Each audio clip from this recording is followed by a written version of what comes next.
그 사랑이 그 은혜만이 내 삶을 인도해. 저와 여러분의 고백이요, 우리 하나님께서 우리에게 주시는 특별한 은혜인 줄로 믿습니다. 그 사랑과 은혜 안에 살아가는 우리 형제 자매들이 함께 모여 예배하는데, 우리 오랜만에 옆에 계신 분들을 향해서 이렇게 인사하겠습니다. 당신의 얼굴을 보니 하나님의 얼굴을 본 것 같습니다. 한번 인사합니다.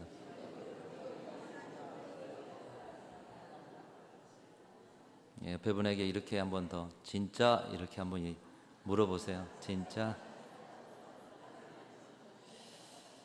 여러분, 정말 여러분 서로에게서 하나님의 얼굴을 보시고, 오늘 이 예배 가운데도 주님께서 비춰주시는 영광의 빛을 보시고, 그래서 어떻게 보면 똑같은 예배, 똑같은 시간, 똑같은 성경 말씀, 똑같은 목사, 똑같은 성도들과 예배 드리지만 날마다 새롭게 비춰주신 하나님의 영광빛으로 여러분의 인생이 채워지시는 놀라운 은혜의 시간이 되실 수 있기를 주님의 이름으로 축원합니다. 우리가 예배 가운데 서로에게서 하나님의 얼굴을 보고 하나님의 영광을 보는 것이 중요함을, 오늘 본문이 그것이 왜 중요한가를 말씀하고 있습니다. 특별히 오늘 말씀은 우리에게 부활장으로 알려진 고린도전서 15장 말씀입니다. 성경에 보면 어떤 한 주제를 집중적으로 보여주는 그런 성경 장절이 있는데, 특별히 사랑에 대해서 집중적으로 보여주는 사랑장이라고 하는 말씀은 고린도전서 13장, 믿음에 대해서 집중적으로 말씀하고 가르쳐주는 믿음장이라고 하는 말씀은 히브리서 11장, 그런데 부활에 대해서 집중적으로 가르쳐주시고 또 말씀하고 있는 말씀은 오늘 본문의 고린도전서 15장입니다. 이렇게 부활과 신앙의 관계를 가장 잘 말씀해 주는 말씀이 고린도 교회를 향한 편지 속에 들어있는데, 그렇다면 고린도 교회가 부활의 신앙을 잘 살았기 때문에 이 말씀이 고린도 전서를 통해서 우리에게 전해지는가, 이렇게 생각해 볼 수 있지만, 역설적이게도 부활을 믿지 않는 자들이 교회 안에 생겨났기 때문에, 그 일로 교회가 혼란스럽기 때문에 이 편지의 내용에 부활에 대한 내용이 쓰여지다 보니 우리에게도 부활에 대한 교훈과 가르침이 오늘날 전해지고 있다는 것입니다. 고린도 교회는 부활을 확실하게 믿는 교회 중에 하나였습니다. 그런데 어느 틈엔가 부활에 대한 의심, 부활을 믿지 않은 자들이 생겨나게 되었습니다. 여러분, 당시의 초대교회와 고린도 교회는 사실 이 시대의 교회보다는 부활을 더 확실하게 믿을 수 있는 환경과 여건이었습니다. 예수님께서 부활하신 지 지금은 2000여 년이 지나가고 있는 상황인데, 당시의 고린도 교회는 어떻습니까? 초대교회는 어떻습니까? 부활을 목격한 자들, 자신의 눈으로 예수님의 부활한 모습을 보고 또 예수님과 함께 대화하고 40일 동안 예수님의 가르침을 받았던 사람들이 고린도 교회에, 초대교회에 함께 예배를 드리고 있었던 것입니다. 우리 교회에 그런 분들이 여러분 옆에서 예배하고, 그런 분들이 여러분 옆에 앉아 계시면서 내가 부활하신 예수님을 봤어, 내가 부활하신 예수님의 손에 못자국을 만져보았어, 그런 분들이 집사님이고 권사님이고 장로님들이시고 목회자라면 여러분 그 부활의 사실에 대해서 어찌 믿지 않을 수가 있겠습니까? 초대교회와 고린도 교회는 사실 이 부활에 대해서 우리보다는 더 확고한 믿음을 가질 수 있는 환경이었습니다. 사도 바울이 오늘 본문에서 부활을 부정할 수 없는 이유를 그런 방법으로 상기시키고 있습니다. 교회 안에 살아 활동하는 여러 부활의 목격자들이 너희 가운데 있지 아니하느냐, 그러면서 여러 사람을 제시하는데, 첫 번째로는 게바라는 분을 제시하고 있습니다. 이 게바는 베드로의 다른 이름입니다. 특별히 이 시절에는 아람어가 함께 공통으로 섞여서 사용되는 시대였습니다. 우리나라도 영어가 사용되기도 하고요, 일본어가, 중국어가 사용되기도 하는데, 그런 것처럼 당시에 큰 나라였던 아람의 영향을 받아서 이 아람어가 그 주변 근동에 함께 통용되는 언어였기 때문인지 이스라엘에도, 예수님 당시에도 이 아람어, 그래서 예수님께서 베드로를 제자로 부르시고 나서 그에게 이름을 지어주셔요. 내 이름을 게바라 하리라. 근데 이 게바라는 뜻이 반석이라는 뜻인데, 너는 앞으로 반석이 될 거야, 너는 반석이야 하면서 아람어로 이름을 지어준 것이 게바라는 이름이고요, 이 게바라는 이름을 헬라어로 바꾸면 베드로라는 이름이 되는 것입니다. 사도 바울이 아마도 친근함을 강조하기 위해서 베드로보다 게바를 사용했던 것 같습니다. 예수님의 수제자요, 너희와 친근한 사도 게바가 예수님의 부활을 목격한 증인인데, 그 게바가 때때로 우리 고린도 교회에 와서 말씀도 전하고 초대교회에 영향력 있는 지도자로 우리의 동역자 아니더냐. 여러분, 베드로는 다혈질적인 사람으로 알려져 있죠. 그리고 예수님을 다굴기 전에 3번 부인하는 그런 자신에게 실망하고, 또 십자가에 돌아가신 예수님의 그 모습 보면서 낙심해서 고향으로 낙향해서 살았던 베드로, 어찌 보면 그는 영원히 어부로서 살 사람이었습니다. 그런데 그런 그가 지금 교회의 지도자로 교회의 성도들과 함께 그들의 곁에 서서 순교를 각오하고 복음을 전하고 교회를 돌보고 있는 이유는 예수님의 부활의 목격자이기 때문에, 예수님이 부활하셨기 때문에, 낙향했던 그를 예수님이 끌어올리셨기 때문에 지금 그가 이렇게 우리 곁에서 지도자로서 일하고 있지 않느냐. 그래서 첫 번째로는 게바를 예로 들고 있습니다. 두 번째는 베드로와 함께 12사도도 부활의 증인이요, 특별히 500여 형제들이 부활의 목격자라고 말씀하고 있습니다. 부활하신 예수님은 한두 사람에게만 아니라 수백 명의 사람들 앞에 일시에 보이셨다는 거예요. 그래서 오늘 예수님이 이 자리에 서 계신다면 한 사람만 본 게 아니라 같이 봤어요. 함께 봤기 때문에 뭐 한두 사람의 말을 부정해도 모두가 함께 본 분들이 증인이기 때문에 거부할 수가 없는 것이죠. 그때 함께 했던 500여 형제들 중에 몇몇은 잠들었지만 대다수가 지금 우리 교회 안에 살아있지 않느냐. 지식으로 반박하고 사람들의 온갖 거짓말들로 현혹해도, 아니 그때 함께 경험한 자들이 너희들 곁에 수백 수십 명이 이렇게 있는데 어찌 부활을 믿지 않을 수 있단 말이냐. 또 가장 확실한 목격자는 야고보였습니다. 이 야고보는 예수님의 12 제자 중에 한 사람이 아닌 예수님의 형제 야고보였습니다. 같은 어머니 마리아에게서 난 형제였던 야고보의 입장에서는 친형 예수가 그리스도라고 고백할 수는 없었던 것 같습니다.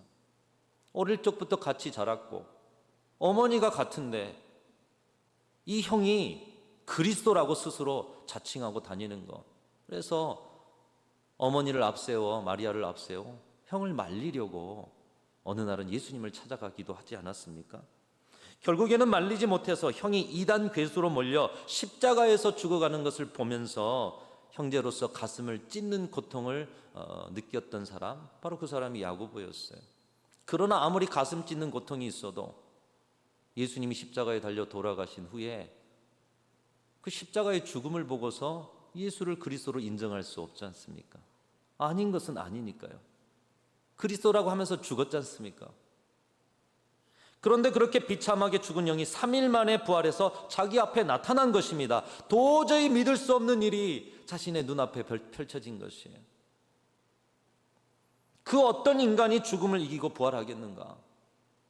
나는 내 형제 예수로만 바라봤는데 죽음을 이긴 그리스도, 사막을 이긴 생명의 주, 이 불가항력적인 일을 경험하고서야 예수님을 그리스도시요 살아계신 하나님의 아들로 고백하면서 예수님의 제자의 길, 그리고 성령의 충만받아 교회의 지도자로 활동을 하게 되었던 것입니다. 머리로, 넓은 마음으로, 이해로, 기다림으로 아무리 믿어보려고 했지만 믿어지지 않았던 것이 예수님을 나의 주 나의 하나님으로 고백하게 했던, 야고보를 그런 사람으로 세웠던 그 한 가지 이유는 예수님의 부활. 그 야고보가 너희 곁에 있지 않느냐. 부활을 통해 변화된 야고보가 곁에 있는데 부활을 부정할 수 있는 것이 무엇이더냐. 여러분, 이 정도면 교회 안에 부활에 대한 믿음이 확고히 서지 않았겠습니까? 부활하신 주님으로 말미암아서 자신의 고집을 꺾습니다. 자신의 지식과 논리를 내려놓습니다. 자신의 낙심도 극복합니다. 자신의 혈육이라는 장애까지도 넘어섭니다. 왜요? 예수님을 봤기 때문에, 부활의 목격자가 되었기 때문에. 그로 인해서 사도 바울은 논리와 이론과 장애도 이 부활의 목격자들 때문에 다 반박 불가였던 이 사실로 말미암아서 성도들이 전혀 흔들리지 않은 부활 신앙을 가졌다라고 확신했던 것 같습니다. 바로 그 말씀이 오늘 1절 말씀이에요. 고린도 교회 성도들도 확실한 부활의 믿음을 가졌던 분들이었어요. 자, 우리 1절 같이 한번 읽어보겠습니다. 시작. 형제들아, 내가 너희에게 전한 복음을 너희에게 알게 하노니 이는 너희가 받은 것이요 그 가운데 선 것이라. 여기 보면 받은 것이고 선 것이라 완료형입니다. 그렇죠? 이미 너희가 부활의 복음을 받았고 그 부활의 복음을 믿음으로 확고한 부활 신앙 안에 서 있지 않았느냐? 과거형이에요. 고린도 교회 성도들도 이미 부활 신앙을 확신하고 있었던 것이에요. 그런데 그런 확고한 부활 신앙을 가진 자들에게 방금 읽은 1절 말씀에 어떻게 말하고 있습니까? 내가 너희에게 전한 복음을 너희에게 알게 하노니. 아니 이미 알고 있는데 뭘 알게 한다라는 거예요. 다시 알게 하려고 하는 이유가 무엇입니까? 고린도 교회에 거짓 선지자들과 영지주의자들이 들어와서 이 확고한 흔들림 없는 부활 신앙의 삶을 살아가고 있는 그들의 신앙을 흔들었기 때문인 것이에요. 유혹받고 흔들린 자들이 있었다라는 것입니다. 이것은 고린도 교회와 그들을 지도하고 있는 사도 바울에게는 커다란 충격이었습니다. 버젓이 부활의 목격자들이 여전히 수십 수백 명이 교회 안에 함께 여러 형제 교회 안에 버젓이 활동하고 있는데 확실한 부활 신앙으로 살아갔던 그들이 이제는 부활이 없다 하는 자들이 생겨나는 것을 통해서 이것은 보통 일이 아니구나. 사도 바울이 충격을 받고 다시 당신들에게 이 부활 신앙을 내가 알게 하겠습니다. 이렇게 설명하고 있는 것입니다. 거대한 미혹의 힘과 거대한 거짓의 영이 교회를 파고들고 있음을 감지하면서 사도 바울은 그들을 다시 양육해야 할 필요성을 강력하게 느끼고 그래서 또다시 내가 여러분들이 부활 신앙을 확실하게 갖고 있는 줄 알았는데 그런데 이런 문제가 생겨서 다시 알게 하고자 합니다. 이렇게 말하고 있는 것이에요. 사도 바울은 고린도 교회 성도들의 부활 신앙을 위해서 마지막으로 부활의 증인 한 사람을 더 소개하고 있습니다. 사도 바울 자신입니다. 여러분 그러나 사실 사도 바울은 부활의 목격자는 아닙니다. 부활하신 주님을 만나지는 못했어요. 소문으로는 들었겠죠. 오히려 그는 부활 신앙을 가진 성도들과 교회를 핍박하고 성도들을 잡아 가뒀던 율법에 어긋나고 자신이 생각하는 의에 어긋난다고 하여 부활 신앙의 핍박자로 살았습니다. 또한 배움과 학식이 많았던 사도 바울, 지식과 지혜가 충만했던 사도 바울은 이 부활에 대해서 그의 성경적 지식으로 부활의 신앙을 꺾을 수 있는 논리를 가지고 있었을 것입니다. 성격도 강하고 고집스럽고 한 번 마음 먹으면 꺾지 못하는 사람, 직접 확인하지 않고는 믿지 않은 자기 확신이 강한 사람, 부활을 믿기는커녕 부활을 전파하기는커녕 오히려 부활을 믿는 자들을 핍박하고 부활에 큰 장애가 됐던 사도 바울. 그런데 사도 바울 자신이 이 고린도라는 지역에 부활의 복음을 전하였고 그 복음을 듣고 주님 앞에 회개하고 돌아온 사람들과 교회를 함께 세웠고 지금도 부활의 복음을 증거하는 사도로서 일하고 있지 않느냐. 내가 이 자리에 선 것은 오직 부활의 능력의 주님을 내가 만났기 때문인 것이다. 고린도 교회 성도들에게 그것을 다시 한번 상기시키고 있는 것입니다. 만삭되지 못하여 나와 오늘날에는 인큐베이터에서 잘 키워갈 수 있겠지만 그 시절에 만삭되지 못해서 나오면 온전치 못해서 버려질 수 있고 죽어질 수 있는 그런 존재와 같은 자신을 예수님께서 다메섹에서 만나 주셨다는 거예요. 예수님이 다메섹에서 나를 꺾으시고 만나실 수 있었던 것은 예수님이 부활하셨기 때문이 아니냐. 예수님이 부활하지 않으셨다면 어떻게 내가 예수님을 만날 수 있었으며 그 의와 지식과 고집과 경험으로 교만한 내가 꺾임을 받아 부활의 증인으로 살 수 있었겠느냐. 부활하신 주님이 나를 만나주시고 나를 이방인의 사도로 불러주셨기 때문에 감히 사도라 칭할 수 없고 감히 주님의 복음을 전할 수 없고 감히 부활을 믿을래야 믿을 수 없는 내가 오늘 사도로 서 있는 것이다. 이 부활의 확고한 신앙을 전하고 있는 것입니다. 사도 바울 자신이 생각하기에도 도저히 있을 수 없는 일, 사람의 계획으로 안 되는 일, 바란다고 되지 않은 일이 자신에게 일어나고 있고 이것이 과거에만 아니라 지금도 내게 있음을 보면서 지금도 생각해도 이것은 은혜 아니면 설명해낼 수가 없는 것이다. 이렇게 고백하고 있는 것입니다. 오늘 10절 말씀인데요. 우리 같이 한번 읽으시면서 여러분의 그 심령 안에서도 동일한 고백을 내가 여기 서 있는 것은 은혜 아니면 설명할 수 없다. 우리 같이 읽겠습니다. 시작. 그러나 내가 나된 것은 하나님의 은혜로 된 것이니 내게 주신 그의 은혜가 헛되지 아니하여 내가 모든 사도보다 더 많이 수고하였으나 내가 한 것이 아니요 오직 나와 함께 하신 하나님의 은혜로라.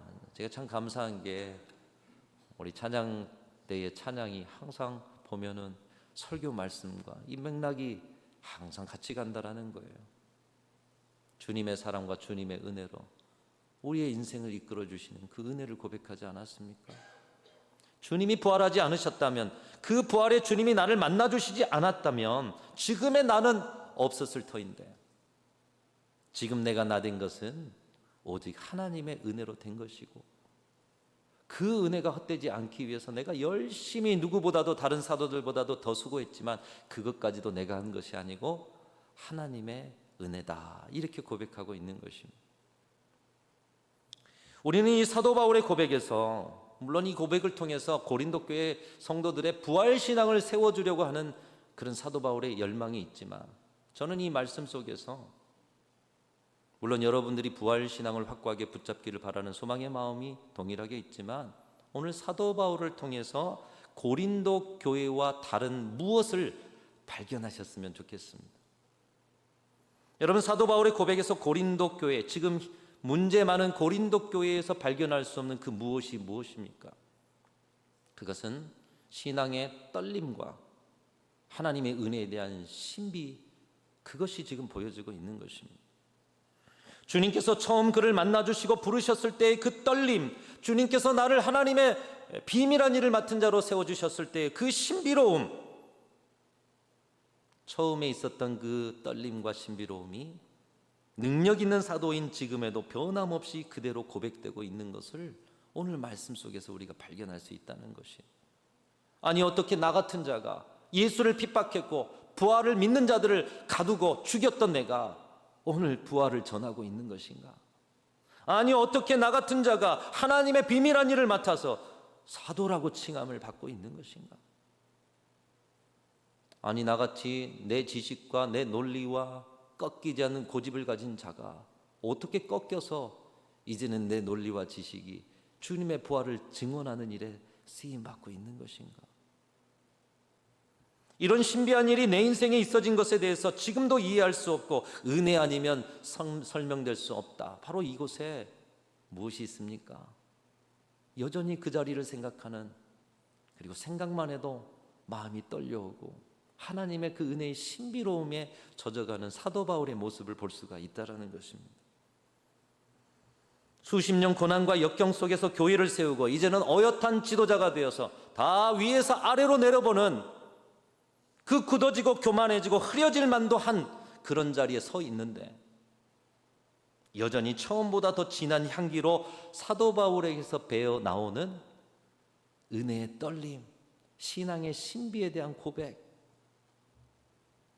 말씀은 우리에게 왜 고린도 교회가 그렇게 확고한 부활신앙까지도 흔들리는 지경이 되었는가, 수많은 문제들로 병든 교회가 되었는가, 근본적 이유를 가르쳐주고 있습니다. 오늘 부활신앙에 대해서도 가르쳐주고 있지만 왜 이렇게 병든 교회가 되었는가? 아니, 확고한 신앙까지도 이제 부정하는 교회가 되었는가? 그 근본적 이유가 무엇입니까? 하나님께서 주시는 은혜의 떨림을 잃어버렸어요. 신비로운 그 하나님의 은혜의 체험에 대한 고백을 잃어버렸어요. 여러분, 신앙의 신비로움에 대한 경외와 떨림을 잃어버린 자리에는 더 이상 하나님의 은혜가 차오를 수가 없습니다. 오히려 인간의 냄새나는 일들이 생겨남을 고린도 교회가 보여주고 있다는 것이에요.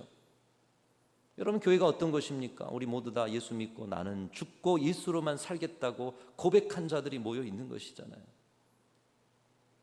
그래서 그리스도의 몸으로서 내 뜻대로 내가 살아가는 것이 아니라 주님 뜻대로 주님의 손발되어서 살아가겠다는 사람들이 모여진 자리이잖아요. 고린도 교회도 그랬을 것입니다. 그 일을 위해 기도하고 성령 충만 받아 많은 은사도 받았지만 그런데 떨림을 잃어버렸어요. 주님의 은혜의 신비를 잃어버렸어요.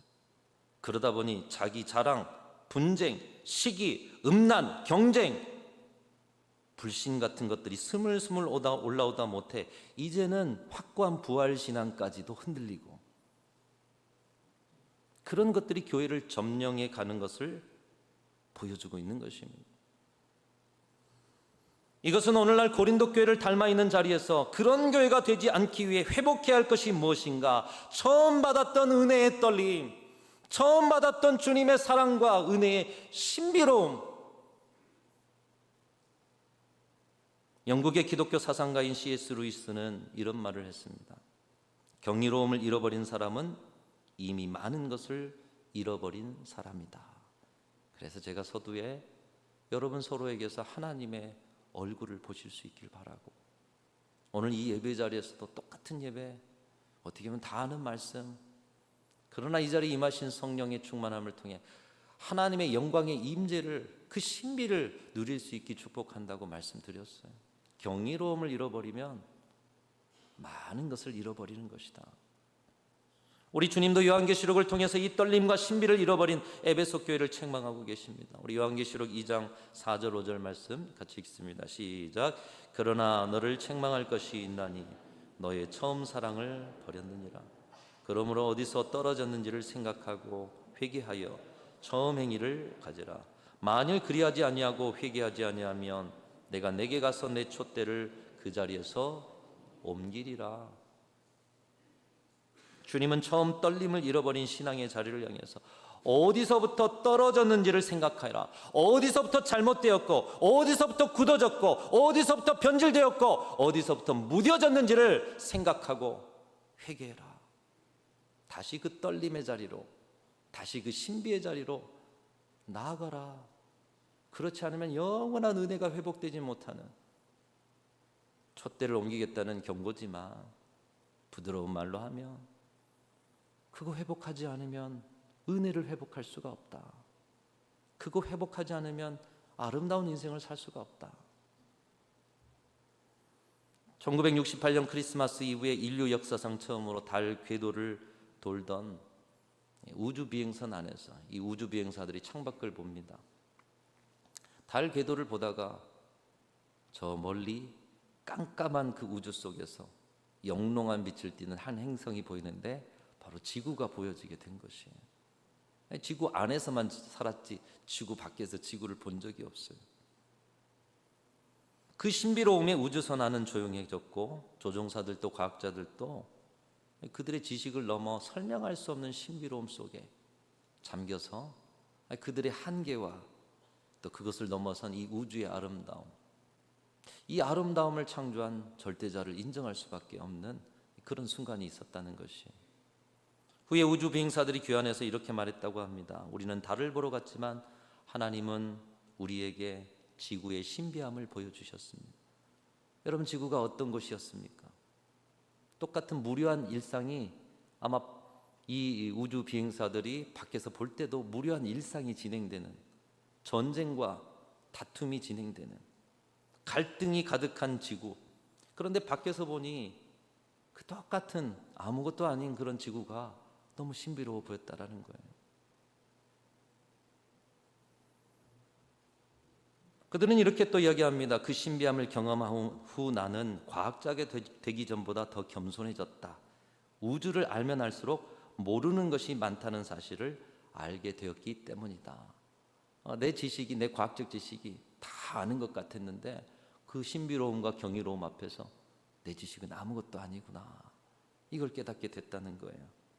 설명할 수 없는 신비와 떨림을 만나는 순간 우리가 얼마나 작고 무능한 존재인지를 알게 되는 것이, 그리고 하나님이 얼마나 크시고 광대한 분이신지를 알게 되는 것이고, 그 광대하신 하나님, 크신 하나님이 나를 향해 은혜를 부어주시고 나를 불러주시고 내가 얼마나 큰 하나님의 사랑 안에 거하고 있는지를 깨닫게 되는 것입니다. 어떤 자리에서요?